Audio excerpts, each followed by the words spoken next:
फर अंग्रेजी बोलचाल में हाउस ऑफ कार्ड्स दिखा रहा हूँ और आगे चल के हाउस ऑफ कार्ड्स में गुफ्तगू हो रही है चीफ एडिटर की और सब एडिटर की द वॉशिंगटन हेरल्ड में। चल के देखते हैं क्या होता है और बड़ी एक्साइटमेंट के साथ बड़ी स्पाइसी चीज़ें हैं। गौर से देखा कीजिए, तरतीब से देखा कीजिए और अपने सवालात मुझे भेजा कीजिए। और तरतीब से आप देखने के लिए याद है, अगर आप रैंडमली ये वीडियो देख रहे हैं तो यहाँ पर इसका एक लिंक आ रहा है जहाँ पर तरतीब से सारी वीडियोस मेरी हाउस ऑफ कार्ड्स की आ रही हैं, तो पूरी तरतीब से देखिए। ये जरा कान लगा के सुन रही है क्या बात हो रही है। ये है जोई बार्न्स, ये न्यूज रिपोर्टर है और ये दफ्तर है द वाशिंगटन हेरल्ड का। हेरल्ड जरीदे को कहते हैं, वाशिंगटन अखबार कह लें।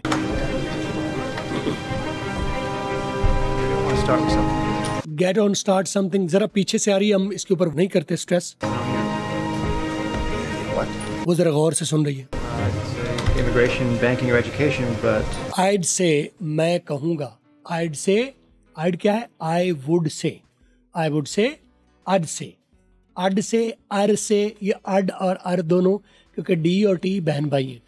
ये अगर आप तरतीब से लॉजिकली देखते रहोगे तो मैं आपके ऊपर वाजे हो जाएगा मैं क्यों कहता हूँ। कभी मैं इसके ऊपर वजाहत करता हूँ, कभी सरसरी बोल जाता हूँ। मुझे ये मालूम नहीं होता कि आप तरतीब से देखते आ रहे हैं या आप स्टैंड अलोन वीडियो देख रहे हैं। लेकिन अगर आप तरतीब से देखते आ रहे हैं तो मैं जो बातें बता रहा हूँ कुछ चीज़ें स्किप कर जाता हूँ, कुछ चीज़ें बता रहा होता हूँ। अगर आप तरतीब से आ रहे हैं तो मैं कोई चीज़ छोड़ूंगा नहीं कि आपके ऊपर वाजे ना हो, तो बस तरतीब से देखना शुरू। वट, उसने कहा वट, क्या पीछे क्या बात हुई हमें मालूम नहीं, आगे क्या बात हुई सुनते हैं। immigration, banking or education, but I'd say immigration, banking and education। ये इमिग्रेशन, बैंकिंग या एजुकेशन के ऊपर कोई है क्या बात हो रही है, हम अब अगली बात से कनेक्ट करके मिला लेंगे, लेकिन पिछली हमने सुनी नहीं। immigration, banking or education, but none of my regular sources can confirm that. But none of my regular resources can confirm that. I would say, मैं तो कहूँगा एजुकेशन, बैंकिंग और क्या वो तीसरी बात बोली थी, but none of my regular course sources. कुछ रेगुलर सोर्सेज होते हैं जो खबर लाने वाले होते हैं, ध्यान रखने वाले होते हैं, खबर सुनने वाले होते हैं, जो but none of my regular resources. लेकिन नन ऑफ का मतलब है कोई भी नहीं। माई रेगुलर रिसोर्सेज जो मुझे बाकायदा खबरें देते हैं, खबर रसां ज़राए, कैन कन्फर्म दैट। लेकिन मेरे खबर रसां ज़राए में से कोई भी ये बात कन्फर्म नहीं कर रहा कि ये एजुकेशन कोई बात हो रही है। हमें आगे पिछली सुनी नहीं है, बात कनेक्ट करके चलते जाएंगे तो पिछली बात भी समझ आएगी क्या बात हो रही थी। They don't know because they're not talking. तो they are not telling you, क्यों नहीं बता रहे? दे डोंट नो और दे आर नॉट टॉकिंग। वो जानते नहीं है या जानबूझ के बता नहीं रहे। दे don't no. Banking or education, but none of my regular sources can confirm that. Because they don't know. Because they don't know, क्योंकि वो जानते नहीं हैं। Because they're not talking. Or because they're not talking. Because they don't know or they're not talking. Or because वो जानते नहीं है इसलिए नहीं बता रहे, या वो जानबूझ के दे आर नॉट टॉकिंग का मतलब है जानते हैं बता नहीं रहे। तो ये कंफर्म करा चीफ एडिटर है, ये इसका नाम भी अभी आ जाएगा। बिकॉज दे डोंट नो और because they are not talking, वो जानते नहीं है या जानबूझ के नहीं बता रहे हैं। Because they don't know. Because they don't no, ये आगे से कह रहा है कि क्योंकि वो जानते नहीं है इसलिए नहीं बता रहे। यानी मेरे जराए जो है खबर रसा जराए, उन्हें वो मेरे कोई भी रेगुलर खबर रसा जरिया जो है वो कंफर्म नहीं कर रहा इनमें से। तो वो आगे से कह रहा है बिकॉज दे डोंट नो, क्योंकि वो जानते नहीं है, या आर दे नॉट टॉकिंग, कि वो जानबूझ के बता नहीं रहे। तो ये आगे से कह रहा है बिकॉज दे डोंट नो, कि वो जानते नहीं, उन्हें पता नहीं तो बता देते। They don't know because they're not talking. Because they don't know. Keep at it. Give me something. Keep at it. Keep at it का मतलब है इस पर नजर रखो। यानी कोई बिल आने वाला है, कोई खबर आने वाली है, कोई अहम बात है, किसी कोई खबर वाले, खबर का अखबार का काम है ना कि नोज सूंघता रहे कि खबर क्या है। तो वो कहते हैं कीप ऑन इट, इस पर नजर रखो, इस पर जरा नजर रखो। They don't know. Keep at it. Give me something. Keep at it, इस पर नजर रखो। गेट मी समथिंग, और मेरे लिए ले आओ समथिंग। इसको क्या चाहिए? गेट मी समथिंग से मतलब मुराद इसका क्या है? मेरे लिए कोई अहम खबर लेके आओ। यानी चीफ एडिटर के लिए कोई भी अहम चीज क्या हो सकती है? खबर अहम हो सकती है। Get me something, keep at it, get me something, इस पर नजर रखो। और get me something, get me something मेरे लिए लेके आओ। ठीक है, get me, give me something, मुझे ये चीज दो। गेट मी समथिंग, ये मेरे लिए ले आओ। कौन सी चीज? समथिंग का मतलब यहाँ पर इसकी मुराद है मेरे लिए खबर लेके आओ, इस पर नजर रखो और मेरे लिए खबर लेके आओ। They don't know. Keep at it. Get me something. Sorry. और ये जोई बार्न्स उससे टकरा गई है। Sorry, Mr. Hammersmith. Sorry mister Emerson. इसका नाम है एमरसन। पहला नाम क्या होगा वो बता देते हैं आगे, अभी पता चला है एमरसन। सॉरी मिस्टर एमरसन, यानी वो टकराने लगी थी तो माजरत कर ली। Sorry mister Emerson. Sorry, Mr. Hammersmith. Zoe. Barnes. Zoe Barnes, मेरा नाम, मैं जोई बार्न्स हूँ। Zoe Barnes, BARNS, Zoe Barnes. Zoe. Barnes. Right. Right, कहता ठीक है। Did it take him a year to remember your name? Did it take him a year to remember your name? Did it take him a year? क्या इसको लगा था? Did it take him? क्या did it? लफ्जी मतलब मैं पहले कर रहा हूँ, फिर कॉन्टेक्चुअल मतलब करूँगा। लफ्जी मतलब जरूरी नहीं होता कि यही हो, वो जो मैं बता रहा हूँ वो लफ्जी मतलब नहीं हो रहा, लेकिन कॉन्टेक्चुअल मतलब जो करेक्ट होगा। लेकिन पहले लफ्जी मतलब गलत है। Did it? क्या इसने टेक लिया, हिम उससे, क्या उसने इससे लिया, क्या उसे लगा। अब कॉन्टेक्चुअल मतलब क्या उसे लगा, अ ईयर एक साल, क्या उसे एक साल लगा, टू रिमेंबर योर नेम तुम्हारा नाम याद रखने में, क्या उसे साल याद रखा, यानी पूरा साल लगा उसे तुम्हारा नाम याद रखने, यानी इसको नाम याद नहीं रहता ना एमर्समैन को, वो जरा चीफ एडिटर भी है ना, एटीट्यूड भी होता है ना वो मसला है।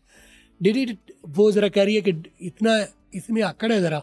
Did it take him a year to remember your name, क्या इसको एक साल लगा था तुम्हारा नाम पकाते पकाते। Did it take him a year to remember your name? Longer. Longer, इससे भी ज्यादा। कहता है तुम कहती हो एक साल लगा था, कहता है इससे भी ज्यादा टाइम लगा था इसको मेरा नाम याद करने में। चीफ एडिटर है ना, वो चीफ का एटीट्यूड होता है। Good morning, Lucas. Good morning लूकस, good morning, good morning को गुड मॉर्निंग। हाँ अब बात आ गई, मैं खत्म नहीं कर रहा, बता रहा हूँ। गुड मॉर्निंग को बोलोगे गुड मॉर्निंग, गुड मॉर्निंग को गुड मॉर्निंग, ग मॉर्निंग, गुड का डबल ओ डी उड़ा दिया। गुड मॉर्निंग को क्या कहोगे, गुड मॉर्निंग, गुड मॉर्निंग। कैसे करोगे, गुड मॉर्निंग। अकेला मॉर्निंग भी कह सकते हो, मॉर्निंग भी कर लो, आखिरी जी साइलेंट कर दो, मॉर्निंग, मा ओ आर की आवाज अलीबदा कर दी है कि मॉर्निंग, ये भी ठीक है, मॉर्निंग ये भी ठीक है, मॉर्निंग वो भी ठीक है, लेकिन ज्यादा बेहतर है शॉर्ट बोलो, मॉर्निंग, मॉर्निंग कर लेंगे, मॉर्निंग, मॉर्निंग, ग मॉर्निंग कर लेंगे, ग मॉर्निंग। तो सुबह के सलाम के लिए, सुबह खैर के लिए ग मॉर्निंग। गुड आफ्टरनून के लिए good afternoon, grief. Good afternoon में से डबल ओ जो है वो उड़ा दिया और जी और डी रह गए, गुड गुड, और डी को आर कर दिया। ठीक है, डी यूज तो हुआ लेकिन डी यूज नहीं हुआ, डी की जगह आर यूज हुआ, क्योंकि टी और डी की जगह आर यूज होता है। ऐसा क्यों है कि टी और डी एक फैमिली है। ये सारी बातें मुझे कैसे याद रह जाती भाई, सुन सुन के आपको भी याद हो जाएंगी पका पका के, कोई आपको हार्ड वर्क करने की जरूरत नहीं। तो मॉर्निंग या मॉर्निंग सुबह खैर के लिए सिर्फ मॉर्निंग भी चलेगा, और गुड आफ्टरनून के लिए ग्रैफ नून, TER साइलेंट है, डबल ओ साइलेंट है, जी और डी का डी को आर करके गर कर दिया, और ग्रैफ आफ्टर का ग्रैफ कर दिया, ग्रैफ नून कर लेंगे। गुड आफ्टरनून की बजाय ग्रैफ नून, वही बिल्कुल, ये इसी तरह रिपीट करो आपको पक जाएगी, ग्रैफ नून। और गुड इवनिंग के लिए ग्रीवनिंग, ग्रीवनिंग। आप ये ग्रीवनिंग किसी आप सुना नहीं लगता, ग्रीवनी और बड़ी गरीबनी, और ये तो है ही गरीबनी, वो जो गरीबनी है ना वो ग्रीवनिंग है, ग्रीवनिंग। क्योंकि उसमें गुड में जैसे उधर था डबल ओ साइलेंट कर दिया, डी आर में कर दिया, और इवनिंग का आखिरी जी साइलेंट कर दिया। अच्छा ING वाले जितने भी वर्ड हैं जी साइलेंट कर लो तो भी ठीक है, ना करो तब भी ठीक है, ज्यादा बेहतर है कर लो। तो गमानिन, मानिन, ग्रैफनून, ग्रीवनिन, और आगे रह गया गुड नाइट, गनाई, गनाई, उसमें डबल ओ डी सारा उड़ गया, ग नाइट, नाइट का आखिरी डी फिर उड़ गया, गनाइट। तो क्या हो गया, गमानिन या मानिन, ग्रैफनून, ग्रीवनिन, गुड नाइट और गुड डे और गुड बाय।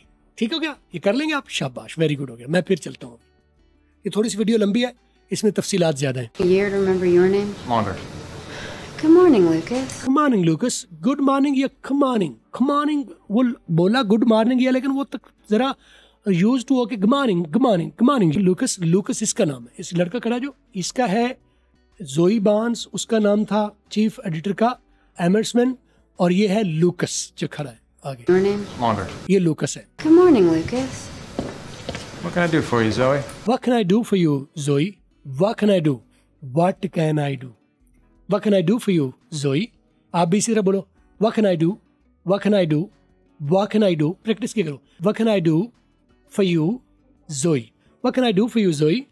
Zoe, मैं तुम्हारे लिए क्या कर सकता हूँ, तुम्हारी क्या मदद कर सकता हूँ, मैं किस खिदमत के काम आ सकता हूँ, तुम्हारी क्या खिदमत कर सकता हूँ। ये कहने का मतलब है इसका, तुम्हारी मैं क्या खिदमत कर सकता हूँ।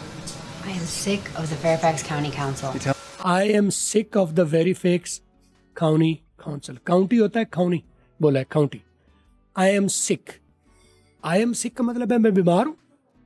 लफ्जी मतलब तो ये बनता ना, sick का मतलब बीमार होता है ना, लफ्जी मतलब नहीं लेना। बार बार मेरे स्टूडेंट को बार बार बता, और किसी को पता हो कि ना हो, मैं अपने स्टूडेंट्स को बार बार बता रहा हूँ कि आपने लफ्जी मतलब नहीं लेना। आई एम सिक का मतलब है मैं तंग आ गई हूँ।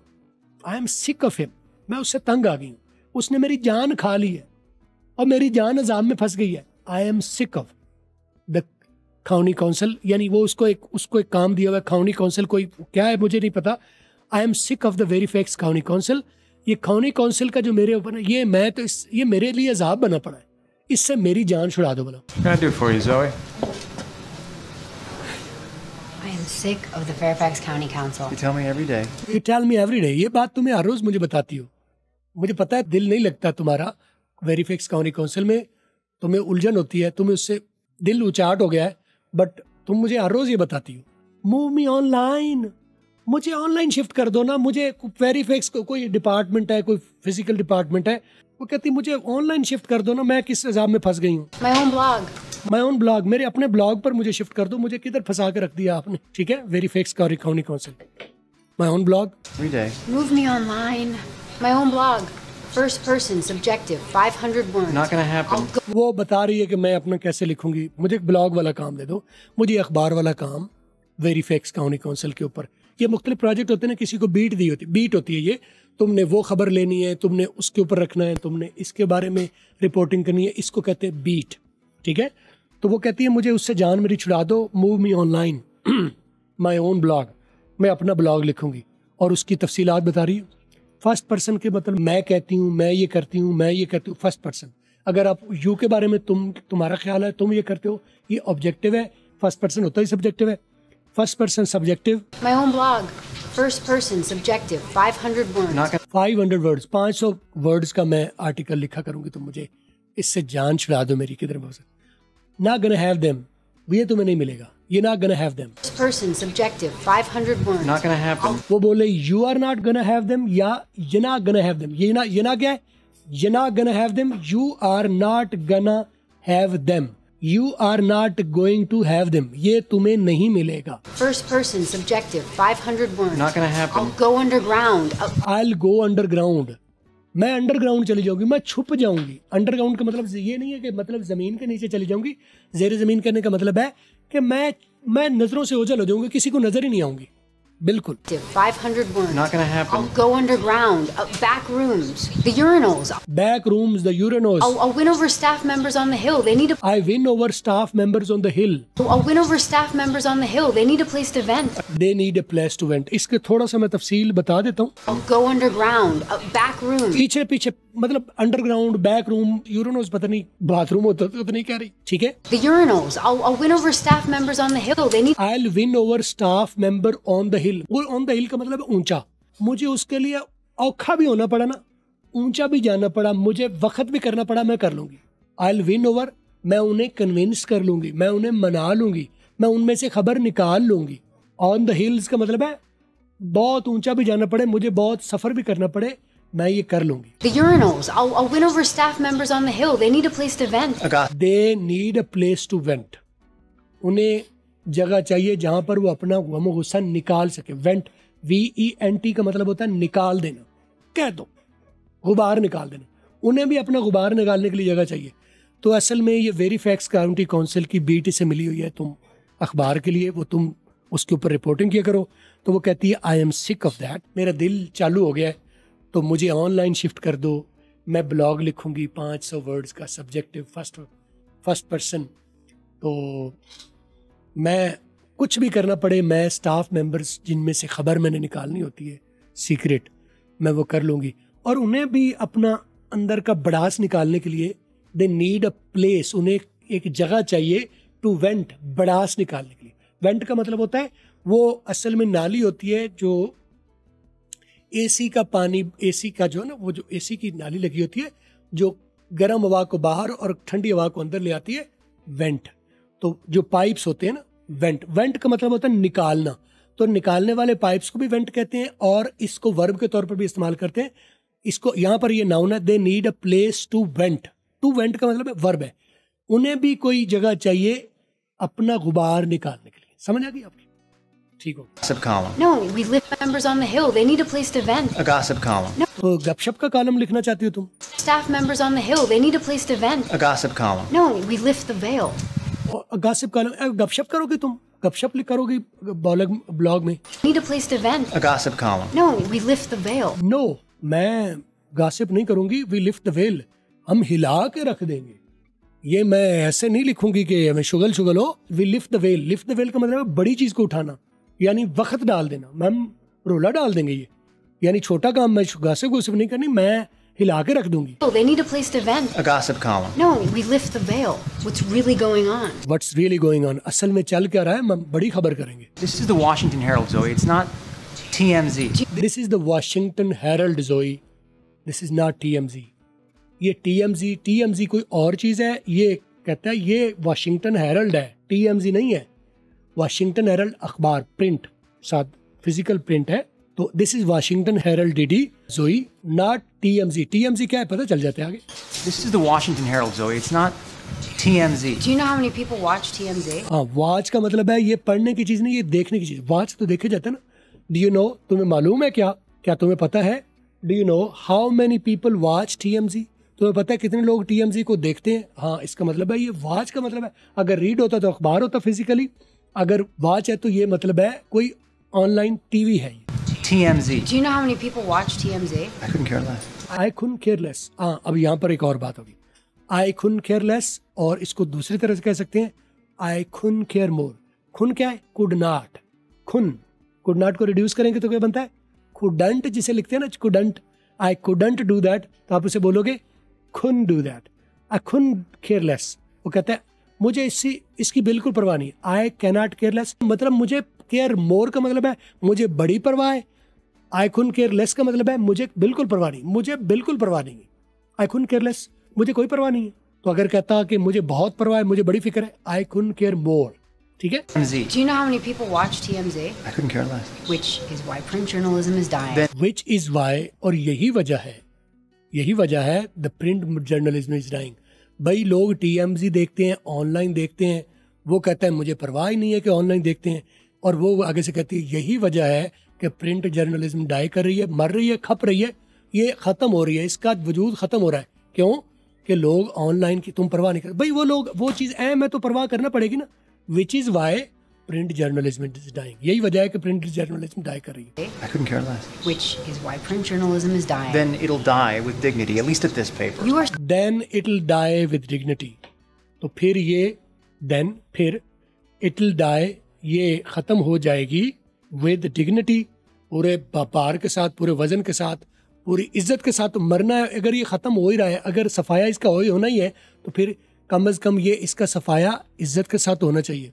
journalism is dying. Then it'll die with dignity, at least at this paper. Die का मतलब मरना नहीं है, डाई का मतलब है इसका वजूद खत्म हो जाएगा, ये इसकी वक़्त कम हो जाएगी। At least at this newspaper. Journalism is dying. Then it'll die with dignity, at least at this paper. You are stuck. At least at this paper, कम अज कम इस पेपर में, यानी वाशिंगटन हेरल्ड में, अगर इसने अपनी मौत आप ही मरना है तो कम अज कम मरेगी तो डिग्निटी से, यानी इसका वजूद खत्म हो जाएगा, तो वजूद खत्म होगा बड़ी ऑनर के साथ, इज्जत के साथ। And it'll die with dignity, at least at this paper. You are stuck in the 20th century, Lucas. You ये कहा जाता है जो ओल्ड फैशन ख्यालात के लोग होते हैं ना, पुराने ख्यालात, you are stuck in 20th century looks, तुम 20वीं सदी में फंसे हुए कहीं, तुम्हारे ख्यालात 20वीं फंसी में फंसे हुए हैं। This paper. You are stuck in the 20th century, Lucas. You lack imagination. You lack imagination. तुम्हें जो तस्वुराती दुनिया से तो तुम्हें पता ही क्यों नहीं उस बात का, बस ऐसे ही अखबार लिख दो और कॉलम लिख दो और सारा कुछ। You lack imagination. और याद रखे ये इसकी असिस्टेंट है, बड़ी बड़ी बातें कर रही है। Stuck in the 20th century, Lucas. You lack imagination. Maybe so, but right now, Maybe so, शायद ऐसा ही है। I don't need imagination. I need Maybe so, शायद ऐसा ही है, but right now I don't need imagination. I need Nation. Maybe so, but right now I don't need imagination. I need copy. I need copy. इस वक्त मुझे imagination की नहीं, मुझे copy की जरूरत है। जो तुम्हारे जिम्मे लगी हुई है वो वेरीफिक्स काउंसिल की ऊपर रिपोर्ट करनी है, वो करो। मुझे मशवरे मत दो कि ऐसे करूं मैं वैसे करूं। तो ये बड़ी उतावली है कि कुछ करें, तो वो कहती है तुम इमेजिनेशन तुम्हारे अंदर नहीं है और ये नहीं। So, but right now I don't need imagination. I need copy. Your nights and weekends are yours. I applaud whatever you want to do, as long as it's not on my imagination. I need copy. Your nights and weekends are yours. Your nights and weekends are yours. खुला तुम्हारे पास time है, तो your nights and weekends यानी तुम्हारे पास weekends भी हैं और तुम्हारे पास रातें भी हैं, वो ये तुम्हारे हैं, तुम अपनी मर्जी से करो, मैं नहीं पूछूंगा। लेकिन टाइम पर मुझे कॉपी चाहिए। कॉपी का मतलब है वो जो प्रिंट होनी है, वो जो लिखना है, वो रिपोर्ट जो बननी है, वो मुझे ला के दो। मुझे इधर उधर की बातें ना करो। I need copy. Your nights and weekends are yours. I applaud whatever you want to do. I applaud whatever you wanna do. मैं तारीफ करूंगा, मैं क्या बात है। Whatever you wanna do, तुम कुछ भी करो, मैं इसको सराहूंगा, तारीफ करूंगा। हफ्ते भी तुम्हारे हैं, नात रातें भी तुम्हारी है, लेकिन कॉपी लेके आओ। As long as it's not on my time. Your time. As long as it's not on my time. अगर तुम मेरा टाइम नहीं खाओगे ना, कि यानी कि तुमने मंडे तक मुझे ये देना है, तो उससे ट्यूसडे वेंसडे तक ले जाओगी तो काम खराब हो जाएगा। क्योंकि वो इसके बाद पहले तुम्हारे पास टाइम है, इतना टाइम तुम्हारे पास है, इतने टाइम में मुझे कॉपी मिल जानी चाहिए। As long it's not on my time, तो तुम्हारे पास रातें और वीकेंड्स हैं, करो, लेकिन मेरा टाइम ना खाना तुम। Telling me to get back to work. Want to do, as long as it's not on my time. You're telling me to get back to work. You're telling me to get back to work. इसका मतलब तुम मुझे यह कह रहे हो कि मैं वापस जाके काम लग जाऊं। You want to do, as long as it's not on my time. You're telling me to get back to work. I तुम मुझे कह रहे हो कि मैं जाके काम लगूं। am. I am कहते हैं हाँ, मैं यही कह रहा हूँ, जाओ अपने काम लगो। What you're really telling me is to fuck off. I'm telling you both. What you are really telling me is to FO, ये वो एक नेगेटिव वर्ड है, मैं लिखने में इसमें मैं बोलूंगा नहीं, बल्कि बीप लगा देनी है यहाँ पर। What you are really telling me is to, इस लफ्ज को कहते हैं अंग्रेजी में, मैं बीप करवा दूंगा, मैं नहीं सुनवाना चाहता, आप खुद सुन लीजिएगा। वो कहती है असल में तुम मुझे कहना चाह रहे हो कि दफा हो जाओ। दफा हो जाओ के लिए F ऑफ, ठीक है, वो जो डॉट डॉट आगे आप लगा लीजिएगा। What you are really telling me is to F of. तुम मुझे असल में तुम ये कहना ये चाह रहे हो कि तुम दफा हो जाओ। वो कहता है मैं दोनों कह रहा हूँ, मैं ये भी कह रहा हूँ कि तुम काम जाओ लगो, और ये भी कह रहा हूँ दफा हो जाओ, दोनों कह रहा हूँ। You're telling me to get back to work. I am. What you're really telling me is to fuck off. Beep कर दीजिएगा इस लफ्ज को। I'm telling you both. चलो, ये सीन यहाँ पर ख़त्म हो गया। बहुत ही लंबी वीडियो हो गई, लेकिन तफसील से भरी है वीडियो। आप तरतीब से देखिए, तो यहाँ से देखते आ रहे हैं तो बहुत अच्छा है, नहीं तो तरतीब से ये देख लीजिए। ये मैं स्टेप बाय स्टेप वीडियो डाल रहा हूँ। सवाल, अपनी क्रिटिसिज्म, अपनी अप्रिसिएशन मुझे कमेंट्स में भेजा कीजिए, मैं उसके ऊपर ज़रूर आपको एक एक कमेंट्स को मैं खुद रीड करता हूँ। और फॉलो ज़रूर कर लें, सब्सक्राइब ज़रूर कर लें, ताकि आपको वीडियो। अपना ख्याल रखिए।